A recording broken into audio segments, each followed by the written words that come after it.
Halo teman-teman, sahabat-sahabat rumah kewarasan,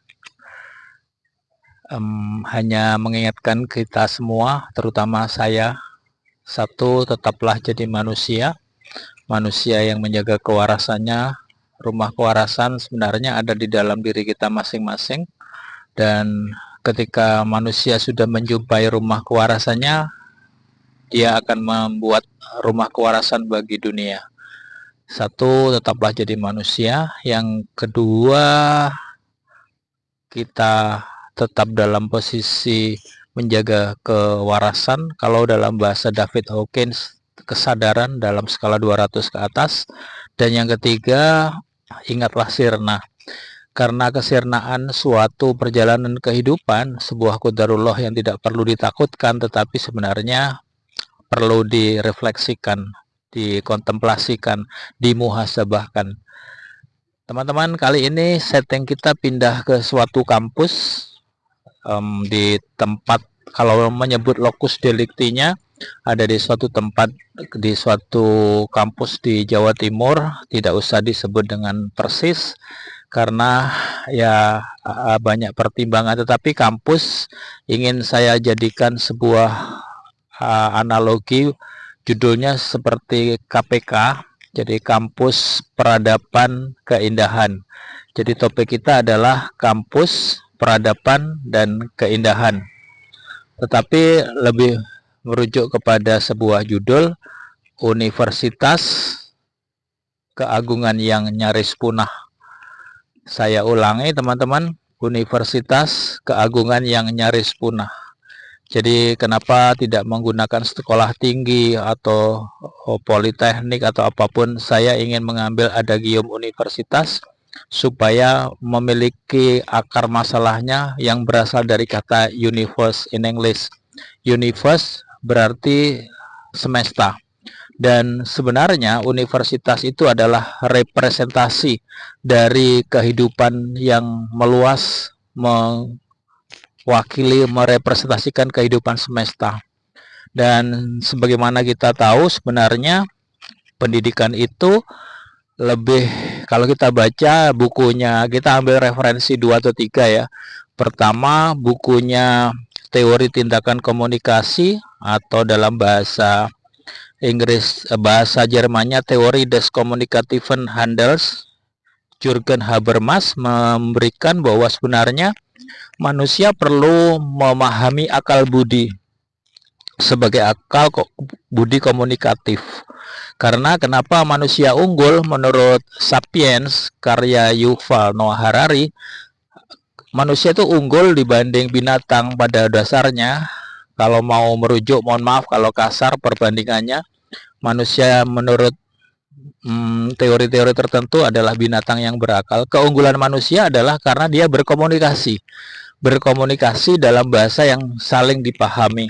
Jadi pada awalnya pasti proses untuk pendidikan itu sebagaimana yang disampaikan oleh Einstein, education is not learning the facts.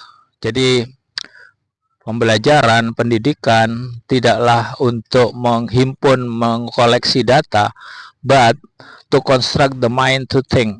Jadi untuk mendekonstruksi pemikiran manusia untuk berpikir. Jadi dia binatang yang berpikir, kasarnya lah begitu. Kalau mohon maaf kalau ini kasar kepada diri sendiri. Binatang yang berpikir, cogito ergo sum. Aku berpikir, maka aku ada. Premis orang barat yang diyakini oleh Jürgen Habermas juga seperti itu. Tetapi dalam perjalanannya ternyata dipatahkan oleh ahli yang lain, Peter Sloterdijk, bahwa sebenarnya akal budi tak lagi dapat dijadikan sandaran pada kehidupan manusia. Banyak kelemahan yang terkandung di dalamnya. Nah, lalu apa sih pendidikan sebenarnya? Universitas yang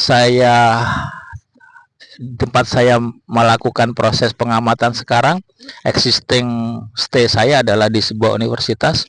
Sebenarnya universitas itu kita tahu bahwa menciptakan manusia, kasarnya begitulah, menciptakan manusia yang mampu berpikir mendalam dan kritis. Saya ulangi, manusia yang mampu berpikir mendalam dan kritis. Tetapi pada kenyataannya apakah memang demikian? Saya pikir mengalami distorsi. Tetapi hari ini sudah menjadi proses tempat untuk menyiapkan tenaga kerja siap pakai untuk menduduki posisi-posisi tertentu, atau boleh dikatakan posisi rendah ya. Entah itu dalam sektor government, non-government, private, atau yang lain. Jadi dia, mohon maaf, hanya untuk menduduki posisi sebagai kuli kehidupan. Tidak salah, tidak, tetapi tidak cukup. Karena ini sebenarnya adalah warisan dari sistem pendidikan Belanda terhadap orang-orang pribumi untuk mendukung revolusi industri saat itu. Dan tidak pernah berubah sampai saat ini. Jadi sebenarnya proses pendidikan harusnya melewati tahapan-tahapan itu. Dia menjadi proses pengembangan tidak hanya akal budi, tetapi merasakan proses yang kalau dalam pendidikan ada teori namanya teori yang disebut dengan to know, to do, dan to be. Jadi pengetahuan saja tidak cukup, kognitif tidak cukup, dia harus diiringi memang dengan keterampilan menjadi to do, dan dia harus menjadi to be untuk menjadi sesuatu. Nah, sesuatu itu mestinya melampaui manusia, melampaui hidup manusia yang hanya berorientasi kepada, menurut teori Firehouse of Falsehood, itu hanya berorientasi kepada 4F: food, fuck, fight, dan fear. Makan, pasti tidak hidup untuk makan kan? Jadi pendidikan berguna untuk meningkatkan itu. Lalu fuck, tidak hanya seks, tidak hanya fight, berantem, karena ini naluriah hewaniah sebenarnya, dan tidak hanya fear, takut ini pun naluriah hewaniah. Salah, tidak, tetapi mau kembali merujuk kepada beberapa hal tadi, saya ingin kutipkan juga kata-kata Einstein bahwa imagination is more powerful than knowledge. Jadi knowledge yang diajarkan di dalam aspek kognisi hari ini di universitas terutama tidak salah, tapi barangkali tidak cukup karena kita kehilangan akal budi. Mari kita lihat fenomena yang terjadi. Kita sudah bergeser orientasi di universitas yang kita bahas menjadi 6 fenomena. 1. Orang hanya mengejar simbol yang dikejar, bukan substansi. Ijazahnya doang, iya, bahkan hari ini kita ramai dengan ijazah palsu. Jadi simbol kayaknya menjadi sebuah substansi, berbalik menjadi substansi yang harus dikejar, menjadi tujuan tertinggi dari sebuah universitas, dan dengan segala cara bisa jadi menjadi proses transaksional. Jadi satu, orang lebih banyak mengejar simbol ketimbang substansi, dan ini berbahaya. Orang di sektor-sektor yang lain mengejar piala adipuranya ketimbang kebersihan kotanya, mengejar wajar tanpa pengecualian dibanding bebas korupsinya. Jadi kita terpesona dengan simbol, kehilangan substansi. Yang kedua, universitas kita bukan menjustifikasi, tapi merasakan bahwa universitas sudah kehilangan rohnya. Boro-boro untuk mengembangkan aspek kemanusiaan. Jadi harusnya belajar di universitas, belajar di universe, itu kan membuat manusia lebih manusiawi. Saya ulangi, manusia yang harusnya menjadi lebih manusiawi. Manusiawi seperti apa? Ya dia bisa mengelola 4F-nya dengan baik. Yang kedua, dia mengembangkan potensi tertingginya sebagai human being. Dan yang ketiga, dia mampu memberikan kontribusi selama dia hidup di planet bumi. Sebenarnya kan secara sederhana seperti itu. Jadi kita kehilangan fokus, kehilangan tujuan yang kita rasakan di aspek kedua. Not justify, but we can feel it. Yang ketiga, universitas saat ini sudah menjadi ajang untuk instrumen, bukan menjadi tujuan lagi. Jadi tujuannya bukan untuk kuliah sebenarnya, lebih banyak untuk memperoleh gelar, mendapat posisi layak, dan ujung-ujungnya kepada ya jabatan, kekayaan, dan reputasi. Salah? Tidak. tapi fungsi humanity dan human beingnya menjadi turun lagi, seperti yang dikatakan oleh Yuval Noah Harari dalam bukunya, ada trilogi yang dia bikin.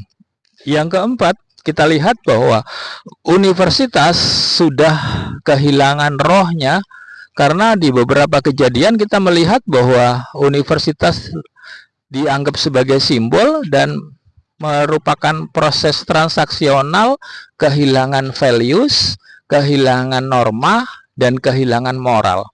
Saya ulangi, kehilangan nilai, kehilangan norma, dan kehilangan moral. 3 variabel penting itu. Jadi apa sih yang harusnya dibentuk? We are creating the values. Sebagai manusia harus punya values. Apa values? Values adalah nilai-nilai yang diyakini sebagai keindahan dalam seorang diri manusia.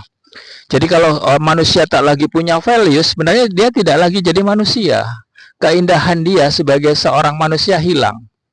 Sehingga tadi saya bilang bahwa universitas itu adalah, kalau analogi KPK, kampus adalah pusat peradaban, dan kehilangan keindahannya karena orang hanya mengejar simbol-simbolnya. Kehilangan nilai-nilainya, kehilangan norma-normanya, dan kehilangan moralitasnya, yang harusnya itu menjadi pembentuk keberadaan sebuah universitas. Etika, adab. Jadi beberapa teman bilang bahwa adab adalah tujuan, ilmu adalah instrumen. Jadi kalau dibalik, tidak bisa dikatakan orang itu berilmu kalau dia tak punya adab. Jadi sekali lagi, baru dikatakan orang itu punya ilmu, apapun levelnya, dan sekarang ternyata tidak diperoleh dari universitas. Jadi ilmu adalah instrumen, peradaban atau adab adalah tujuan. Jadi tidak bisa dikatakan oleh orang itu berilmu, dia bergelar doktor sekalipun, dapat tambahan kehormatan sebagai guru besar, profesor, dia tidak bisa dikatakan orang berilmu. Ternyata dia tidak punya adab. Adab mendahului ilmu. Adab adalah tujuan, ilmu adalah instrumen. Nah sekarang terbalik-balik gitu. Yang dikejar simbolnya doang dengan segala cara. Dan menyedihkan sebagai sebuah bangsa yang ingin membangun peradaban, mewarnai boro-boro, mewarnai peradaban, membuat dirinya layak untuk berilmu pun itu tidak layak. Kalau di dalam Islam orang bilang al-ilmu nurun, ilmu itu cahaya, dan hanya orang yang bercahayalah yang bisa memberi terang kepada orang lain, kan begitu. Jadi sebenarnya ilmu kita sudah menjadi ilmu kegelapan, bukan lagi dalam konotasi terang, cahaya, tetapi justru menjadi gelap karena dibutakan oleh ambisi untuk menambah gelar-gelar akademik yang menjadi simbol doang sebenarnya dalam proses kita. Jadi perlu reorientasi universitas supaya kita kembali membuat universitas menjadi sebuah kebanggaan, bukan lagi menjadi pabrik mesin industri untuk bekerja, tetapi lebih merupakan menyiapkan kita untuk menjadi lebih manusiawi. Yang kelima, teman-teman, universitas kita rasakan nih sudah berorientasi kepada hanya simbol, hanya jangka pendek, dan hanya proses untuk menjadi kebanggaan sesaat sebagai anak manusia. Padahal memang akan berubah sih orientasinya. Seperti Heraklitos bilang, pantare, energinya mengalir, selalu ada perubahan. Tetapi kita harus melihat apakah universitas kita berubah menjadi lebih baik atau lebih buruk. Jadi agak susah diperdebatkan, tetapi proses itu bisa kita rasakan. Nah, teman-teman, kembali kepada proses analogikan kita adalah kampus adalah peradaban, peradaban adalah kampus, dan peradaban menghasilkan keindahan. Di mana keindahannya? Kalau kampus tidak lagi menjadi proses untuk mencipta, berrefleksi, yang harusnya melakukan mahasiswa yang kita lihat hari ini, kita rasakan hari ini, seharusnya memiliki 3 variabel. Punya niat, punya mimpi. Mimpinya tidak hanya mendapat gelar doang, harusnya memiliki proses untuk menjadi lebih tahan mengelola dirinya, lebih meningkat kapasitasnya. Punya NMS, niat, mimpi, strategi. Yang kedua, harusnya selalu proses PHT terjadi, buka pikiran, buka hati, buka tangan. Jadi pikiran yang terbuka terhadap ide baru, orang yang berilmu, konon menurut Einstein lebih banyak bertoleransi. Ilmu itu berbanding lurus dengan kebijaksanaan. Semakin orang berilmu, semakin bijaksana dia, semakin memahami bahwa kita tidak pernah sama sebenarnya. Dan yang ketiga, harusnya setelah punya NMS, niat, mimpi, strategi, harusnya punya PHT, selalu buka pikiran terhadap hal baru, hati yang terus memberi, hati yang tidak tertutup terhadap kemungkinan-kemungkinan perbedaan, dan tangan yang juga terus bergerak memberi, bukan meminta. Yang terakhir, di tangan kanan kita harus ada namanya MBB, merenung, berubah, bertindak. Jadi proses untuk menjadi mahasiswa berkuliah di universitas, proses untuk berefleksi. Dari mana aku datang, apa misiku di bumi, dan bagaimana aku kelak pergi. Jadi merenung tapi ada perubahan, setelah itu bertindak. Bertindak tapi tanpa perenungan menjadi rutinitas lagi. Di tangan kiri barangkali kita perlu melihat bahwa universitas sebenarnya lebih juga harus mempertimbangkan proses sharing, berbagi, caring, saling mengasihi, tidak melakukan egonya sendiri-sendiri, dan inspiring. Harusnya kehidupan kita lebih bagus secara moralitas, secara nilai, dan secara etika, sehingga itu menjadi keindahan yang memberi terang, memberi cahaya kepada orang-orang lain.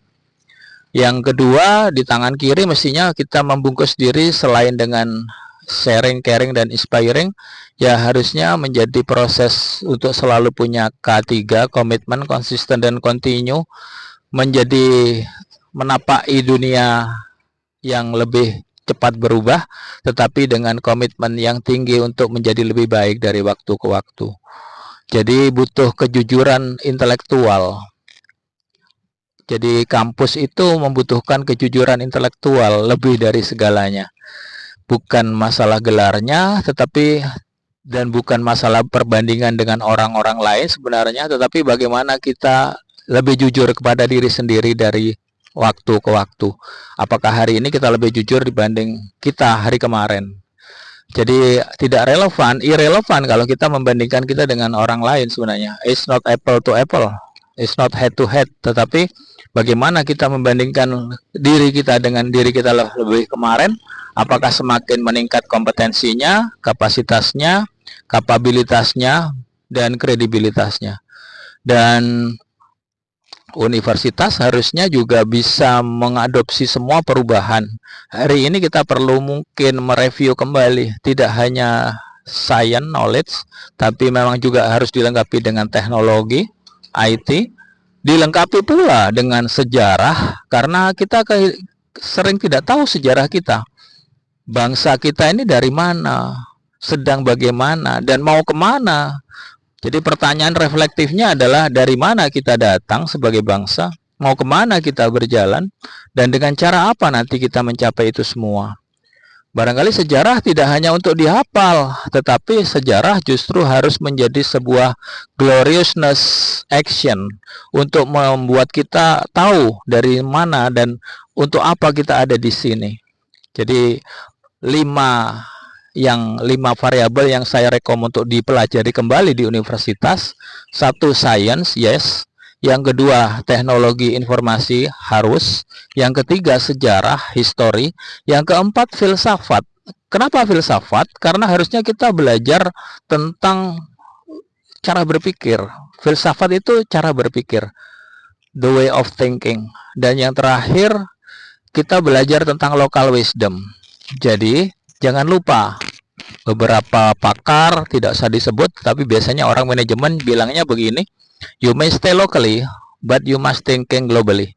Anda boleh tinggal secara lokal, dimanapun kita nggak penting, tetapi Anda harus berpikir secara global.